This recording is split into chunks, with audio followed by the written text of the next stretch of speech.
Get ready to be amazed. Get ready to be transformed. Get ready to believe it is possible.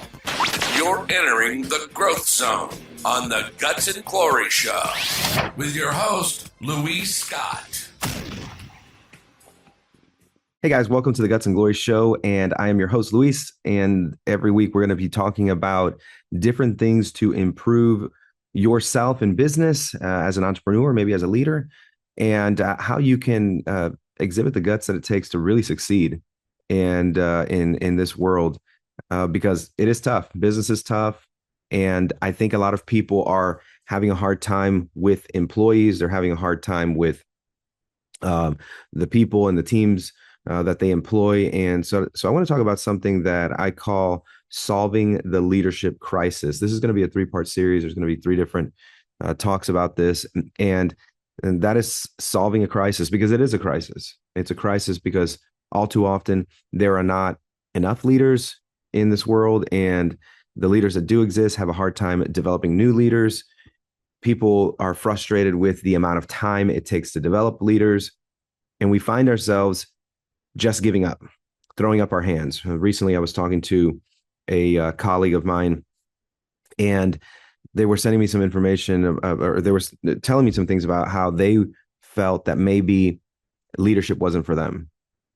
They felt that working with people who were not A players was frustrating. And one of the things that I told this person was that if you get frustrated when you work with anyone but A players, really you're not a leader, because A players, generally speaking, don't need that much leadership, and they are self-motivated without a lot of influence. And so I think that leadership is required, especially when you're working in an environment where most of the people are not A players. Despite the desire for all of us to have just a bunch of A players running around and just having life easy, if every business was full of A players, leadership wouldn't be as required. And so leadership is required because the majority of people are really C and B players, and they need that constant accountability and motivation to be successful. And so this has become a crisis. It's a crisis because we don't know how to acquire them. It's a crisis because we don't know how to build them. It's a crisis because we don't know how to retain them. And so in this 3-part series, I'm going to talk about those 3 areas. How do you acquire leaders is going to be section 1. How do you build leaders, section 2. And then how do you retain leaders is going to be session 3. And so be sure to listen to all 3 sessions on this. Let's get started with some statistics. 82% of young adults do not consider who they work for a leader. Now think about that. For years and years and years, all we've heard is young people, they don't know how to work. They're lazy. They don't want to put in the grind. And I don't believe that that's actually true. I believe that the problem is that they are not being led. And if 80% of the workforce is C and B players, that means that the majority of young people, C and B player young people, or middle-aged people, or old people, whoever it is, require some sort of leadership. But 82% of them don't believe that they have a leader in the person that they work for. And so that's a really big problem. Another statistic, 85% of Americans are disappointed with society's leadership. We see this all the time with the political divide, right? We have this polarization in politics where people they don't respect the leadership in any way. A Forbes article said that only 11% of companies surveyed believe that they had strong leaders. You can see the trend continuing to develop here. But here's a statistic on the leadership side, and that is 72% of leaders feel overwhelmed by the responsibility, and 57% of employees leave their jobs in due part to leadership. And so leadership is at a crossroads. There is a crisis happening right now, and I believe that if you're trying to grow your business and you want to have a business that is thriving, you're going to have to figure out this leadership issue and solve this leadership crisis. One of the things that I teach when I'm working with clients is that there are 3 phases of business. And I'm going to focus on the 3rd phase of this business. And there's 3 phases of business in multiple categories, but in this specific paradigm is what I'm going to be speaking in. And that's the $0 to $3 million phase. That's where your focus is really client acquisition. And then I teach that 3 to 8 million, your focus on people acquisition. And then the 8 million and above, it's leadership acquisition. So we're going to talk today about leadership acquisition and how do you actually acquire leaders so that you can build the business that works for you. There's a quote. I don't know who came up with this quote. I'm not sure who's attributed to. When I went online to look at who this is attributed to, there's like several different people. So I left it as anonymous. But the quote is, "You attract who you are, not what you want." And I've heard that all my life. When I had a mentor in my early 20s who used to tell me that all the time. It's like, you don't attract what you want, you attract who you are. So therefore become the person that you want to attract. And I remember thinking to myself, I need to become a better person. I need to become a better leader. I need to become a better communicator. I need to become a better teacher. I need to become a better employee, a better worker, a better boss, because if I want to attract the top and I want to attract the best, then I need to become the best. And it reminds me of a recent story of the University of Colorado. And Colorado had an atrocious team. They were 1-11, the football team. They were 1-11, and they were lacking leadership. And I don't know the whole story of the team. I mean, they could have had bad players, but what we do know is what happened after this new leader came in. And so many of you guys know Coach Sanders, Deion Sanders, Coach Prime came in to coach the Colorado team. And what's interesting is that he carries a level of swagger. He's very, he's like a showboater. He believes in performing, but he also believes in, just letting them know, like, this is who I am. And when he came in, I want to say, and don't quote me on this, but I think 75% of the players that were there left after he came in. Like, they weren't attracted to him. He wasn't attracted to them. They weren't going to be the type of player that he wanted, right? He wanted to attract a type of player that was like him. Well, he started recruiting. They ended up filling the team, and 2 years later, they went 9-4 and were very close to winning their conference. So from the worst team in college football to almost winning their conference in 2 years is a remarkable feat in college football, because it requires a tremendous amount of recruiting. And he recruited some amazing players. In fact, in this year's draft, he may end up with 2 first-round draft picks and a Heisman Trophy winner, right? So he attracted the kind of caliber of person he was, right? That's who he is, right? He's an NFL legend. He's a Hall of Famer. He's the Heisman Trophy elite type of person, and he attracted those type of people. And in fact, the local quarterback for the school where my kids go is now the quarterback at Colorado, and he's apparently the number 1 quarterback in the country.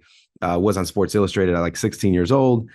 So he definitely attracts the type of people who he is. So when we talk about acquiring leadership, what we're really saying is, how do we acquire people that we want? And the answer is that we become who it is that we want. And so I think the first step is like self-reflection. Is who are you? Who are you right now? And being honest with yourself, is the person that you are right now, is that person the type of person you want to attract? I work with a lot of business owners, and I always tell them that they're so consumed by the fact that somebody is not detail oriented, but they're not detail oriented. Somebody may be unorganized, but they're unorganized. Somebody may be messy, but they're messy. And I always tell them, and I challenge them, if you want an organized, detail oriented, and not messy person, become that person. You become that person, and you will start attracting that type of individual. And if you can't become that person, look to hire somebody who's like that, so they can be a part of the hiring solution. And so who you are is what you're going to attract, not what you want. And so I want to talk about, how do we acquire these leaders? When I think about leadership and the way that I define leadership is someone who guides, influences, and motivates a group of people towards achieving a common goal or vision. So when I think about myself, and everybody has a different definition of leadership. Some people say leadership is about getting your hands dirty. Some people say that leadership is about being the day-to-day. Some people say that leadership is all about leading by example. And a lot of those things are true, but leadership is really someone who guides, influences, and motivates a group of people towards achieving a common goal. And so how do we acquire them? The first thing I think you need to do is define your leadership needs. what is it that you need? What are the core competencies that you require in your leadership? I have a process called the core 4 plus culture process. And in that process, I always say, what are the 4 things that you need? Write 10 questions on each. What's the culture that you want? Write 10 questions on each. That gives you 50 questions. Probably takes an hour and a half to interview this leader, but ask the tough questions. What are the core competencies that you need? So often I watch videos of people being interviewed and I'm like, gosh, no wonder you're interviewing bad. These questions are terrible. The questions you ask matter, and the information that you extract matters as well. So what is the core competencies that you need? What are the qualities that you want? What are the qualities that you're looking for in this leader? One of the things that I always say is, if you want a really great leader, make sure that leader has executive presence. They need to walk in the room and people say, you know what, this looks like a leader to me. This feels like a leader to me. This person, it commands the room. And it doesn't mean that they have to be boisterous. I was never kind of like an outgoing person. I'm kind of the kind of person who walks in a room and I don't really talk to everyone, but people know that I'm not scared. People know that I'm not nervous. People know that that I command the room. I don't have a problem talking to people and telling them what needs to be said. You want to look for somebody who has executive presence. And the last thing when you're defining your leadership needs is you want to look for somebody who has the qualities that you need. So core competencies, the qualities you want, and the qualities you need. And that's how you're going to define your leadership needs. So that's, step number 1. Step number 2 is you have to build a strong brand. If you want to acquire great leaders, you need to have a great brand. The best leaders want to work for the best businesses. The best talent wants to work for the best companies. They don't want to work for your mom and pop shop. The absolute best leaders out there want upward mobility. They don't want to work for your mom and pop shop. These leaders are attracted to places where they know they can win. If a leader can't win, they don't want to go there. And so as you rise in your need for leadership and your leadership need becomes bigger and bigger and bigger, to get the best, you're going to have you're going to need a brand that exudes the best. It has to exude a place where you can win. It has to have a reputation for long-term employment. And so when I think about firms, I see this all the time. A firm will be 1 or 2 million in revenue, and they have this leader, and then they get to 4 and 5 and 6 million in revenue, and they go, I can't get this leader to work, and I want a leader to work in my 7 million, 8 million, $10 million business, and I want to pay them just a fraction more than what my current leader is getting paid. And unfortunately, that's not the way it works. When you want the best leaders, you're going to have to pay more for those leaders. And the way you attract the best leaders is to build a strong brand. Again, with a strong brand, you're going to attract the best because the best wants to work for the best. And I tell people all the time, make sure you're using your social media. Social media is a powerful resource for acquiring leaders. The third thing is you want to have a proper recruitment strategy. And there's 3 strategies that I'm going to talk about. Number 1 is social media content geared towards employee acquisition. Every 3, 4, 5, 10 posts, put something about employee acquisition. Talk about how much you love acquiring employees and leaders. Talk about your team. Talk about the atmosphere. Really engage the community from an employee standpoint. So I think that's number 1. Number 2 is I think you should pay your employees to refer. We used to have a referral program at our law firm, and they would pay. If you brought in an employee, you would get paid. So have a referral strategy. And then number 3 is pay 20% above market. And I know some of you are cringing at that. If the market value for a leader is 100, pay 120. And the reason for that is that you are less likely to see the person leave. And we'll talk about retention strategies on session 3. But you'll be less likely to see people leave when you're paying 20% above market value. And so leadership acquisition is all about knowing who you are, defining what leadership is all about, defining your leadership needs, your core competencies, the qualities you want and need. It's all about building a strong brand because the talent wants to work for the best companies. The leaders want to work for places where they can win, and they want to know that there's a reputation of long-term employment. And then lastly, acquiring leaders is all about recruiting properly, recruiting on your social media, paying your employees to also be part of the recruitment process, and then paying that 20% above market value. And if you do all that, you're going to acquire leaders in your business, and your leaders are going to change your business in a way that you could never even imagine. So with that, stay tuned for session 2 on the next video, where we're going to talk about how to build leaders that already exist in your organization and how to take them to the next level so that your business can get to the next level.